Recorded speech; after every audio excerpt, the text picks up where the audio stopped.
They say you never forget your first time, and after all these years, numerous conflicts and life-threatening situations, I still remember my first time. The first time I saved a life and realised that the path I had chosen was a path I was meant to choose.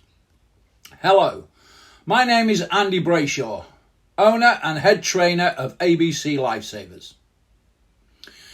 It was a cold morning during the winter of discontent when I was called out to a distraught mother who had woken to find her young child motionless in her bed. The winter of discontent was a dark period in the lives of the UK people. During the winter of 1978-79, it was characterised by widespread public and private sector strikes, caused by the trade unions demanding a pay rise much higher than what the Labour government of the time was willing to give. To make things worse, the country was faced with the coldest winter in 16 years. It began with car workers at Ford demanding a pay rise of 17%, which was over 3 times more than the government was offering its own workers at the time. This was closely followed by a road haulage strike at the beginning of 1979, which were accompanied with severe storm weather.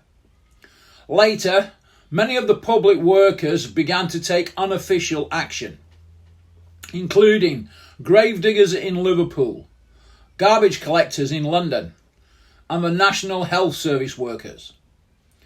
In mid-January 1979, ambulance drivers began to take strike action, which included refusing to attend 999 emergencies. In response to this action, the government called in the army to provide a skeleton service. In January 1979, I was a young 17-year-old soldier fresh out of training after completing 16 months training as a junior soldier in the Royal Army Medical Corps. I qualified as a Class 3 medical assistant and was posted to my first unit, 6th Field Force Field Ambulance. With the call out of the Army, my unit was deployed to the north-east of England to crew a number of Army ambulances. I would be based out of a police station on the outskirts of Manchester at a place called Swinton. For the next 6 weeks, I would be living out of a detective inspector's office at the local police station, working 8 hours on, 8 hours off. There would be 2 crews based at the police station, me and a crusty old territorial army sergeant who was my driver, and one of my mates from the apprentice college, Scouse Price, and his driver. At the time of the call out to the young child, I had been in Swinton for 3 weeks and had attended numerous 999 incidents, from car accidents to elderly collapsing. But this was my first call out to a child. When I arrived on scene with our police escort, I could hear the mother screaming, "My baby's dead, my baby's dead." Bloody hell, I thought to myself. What have I let myself in for? Why didn't I let Scouse deal with this call? As I entered the home, my mind was awash. What had happened? How bad is the child?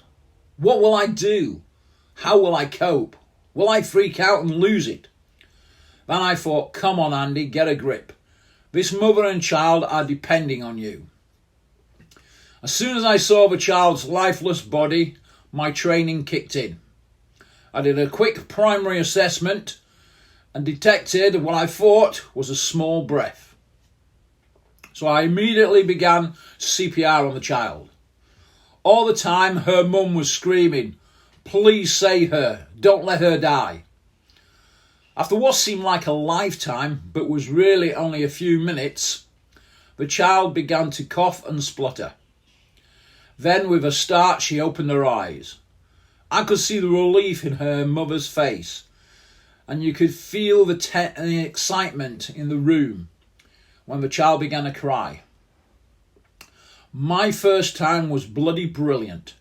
And every time I think of what's the point, I remember that little girl and the look on her mother's face.